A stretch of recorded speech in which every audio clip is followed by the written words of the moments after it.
ఫరూక్ అబ్దుల్లా కాశ్మీర్కి ఇంతకు ముందు 4 సార్లు ముఖ్యమంత్రిగా పనిచేశాడు. ఆ తర్వాత కొడుకుని ఇప్పుడు 2 సార్లు ముఖ్యమంత్రిని చేశాడు. ఇంతకు ముందు కూడా 2009 నుంచి 2015 వరకు ముఖ్యమంత్రిగా చేశాడు. మళ్ళీ ఇప్పుడు కూడా ముఖ్యమంత్రిగా ఒమర్ అబ్దుల్లా అయితే ఇప్పుడు ప్రస్తుతానికైతే కాశ్మీర్ ముఖ్యమంత్రిగా ఉన్నాడు, జమ్మూ కాశ్మీర్. ఇప్పుడు ఈ ఫరూక్ అబ్దుల్లా ఏమంటున్నాడంటే, పహల్గామ్ లో జరిగినటువంటి దాడిని మేము ఖండిస్తున్నాం. అయితే ఇరు దేశాలు కూడా ఈ దాడి వల్ల ఉద్రిక్తతలో ఉన్నాయి. యుద్ధం ఏ క్షణమైనా రావచ్చు, అందరూ జాగ్రత్తగా ఉండండి అంటున్నాడు. అందరూ జాగ్రత్తగా అంటే ఎవరు? కశ్మీరీలా, పాకిస్తాన్ వల్ల, భారతీయుల? అంటే ఇప్పటికీ కూడా కశ్మీర్ అనేది ఒక సపరేట్ రాష్ట్రం, సపరేట్ దేశం అన్న విధంగానే మాట్లాడుతున్నాడు ఇతను. ఇంకా జాగ్రత్తగా ఉండండి అనే మాట ఒత్తి పలుకుతూ ఏమంటున్నాడు, పాకిస్తాన్ కూడా హెచ్చరికలు జారీ చేస్తున్నాడు. ఏం హెచ్చరికలు అంటే, మీకేదో అయిపోతుంది భారతదేశం వల్ల కాదు, ఏదైనా జరగవచ్చు, మీరు జాగ్రత్తగా ఉండండి, నా ప్రియాతి ప్రియమైన సోదరులారా మీరు జాగ్రత్తగా ఉండాలి, మళ్ళీ భారత్ ఏదో ఒక రోజు మీపై దాడి చేయొచ్చు అన్న విధంగా. కానీ అందరూ జాగ్రత్తగా ఉండండి అంటే మనం ఇప్పుడు ఏం అనలేము. అందరంటే భారతీయులు ఉద్దేశించి అన్నాను అంటాడు రేపు పొద్దున్న. అదే డైరెక్ట్ గా పాకిస్తాన్ వాళ్ళు జాగ్రత్తగా ఉండండి అనలేడు కదా, ఆయనకి ప్రేమ ఉన్నా కూడా అనలేడు. ఎందుకంటే ప్రజలు ఇక్కడ తిట్టు పోస్తారు కాబట్టి, ఇప్పుడు ప్రజల్లో కొంచెం మార్పు వచ్చింది కాబట్టి. కానీ ఇతడు 4 సార్లు పరిపాలించాడు ముఖ్యమంత్రిగా 1982 నుంచి కూడా.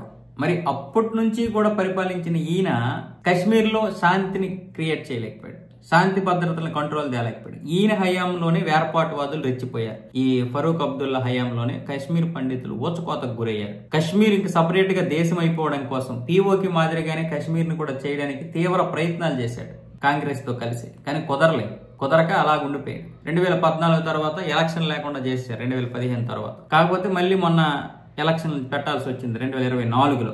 ఇప్పుడేమో ఇతరేమో ఈ నీతి వాక్యాలు చెప్తున్నాడు. ఏదో ఒక రోజు మనకు యుద్ధం వస్తుంది, అందరూ జాగ్రత్తగా ఉండాలి. ఏదైనా సరే ఇక్కడ నిఘా లోపం వల్ల ఈ దాడి జరిగింది, నిఘా లోపం వల్ల దాడి జరిగింది కాదు, వీళ్ళు ప్రభుత్వం ఏర్పాటు చేసిన తర్వాత ఈ దాడి జరిగింది. దీన్ని ఇప్పుడు కేంద్ర ప్రభుత్వం మీద తోచడానికి ప్రణాళికలు రచిస్తున్నాడు. ఇప్పటికే కొడుకు నా వల్ల ఈ దాడి జరిగింది, నన్ను క్షమించండి, నేను పర్యాటకుల్ని, నా అతిథుల్ని నేను కాపాడుకోలేకపోయానంటూ ఇండైరెక్ట్ గా పశ్చాత్తాపం ప్రకటిస్తే, ఏదో పర్యాటకుల మీద ప్రేమ ఉన్న విధంగా, భారతీయుల మీద ప్రేమ ఉన్న విధంగా నటిస్తూ తను చేసినటువంటి తప్పిని కూడా ఎవడు ఎత్తకుండా, ఇంకెవరు మాట్లాడకుండా చేసే విధంగా కొంచెం లౌక్యంగా మాట్లాడాడు. ఇప్పుడు ఫరూక్ అబ్దుల్లా ఏమొచ్చేసి, ఇక్కడ నిఘా లోపం ఉండడం వల్లే ఈ దాడి జరిగింది, అయినా సరే మనం ఈ యొక్క దాడిని ఖండించాలి అంటే ఇదొకటి. ఇన్నిసార్లు వీళ్ళు పరిపాలించారు, కశ్మీర్లో శాంతి కోసం వీళ్ళు పోరాడింది లేదు, కశ్మీర్లో వీళ్ళు శాంతి స్థాపన కోసం ఏమీ చేయలేదు. పైగా కశ్మీర్ని పూర్తిగా ఆక్యుపై చేయడానికి ప్రణాళికలు రచించారు భారతదేశం నుంచి పూర్తిగా.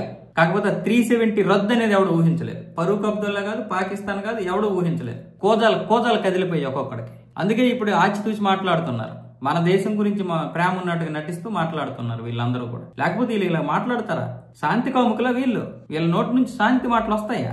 ఫరూక్ అబ్దుల్లా కావచ్చు, ఒమర్ అబ్దుల్లా కావచ్చు, ఈరోజు మమ్మల్ని క్షమించండి అనే స్థాయికి వచ్చారంటే ఎంత మార్చేశారు మోడీ, అందరినీ మార్చేశాడు. ఒక్కొక్కడు కోజాలు కదిలిపోయేలా చేశాడు.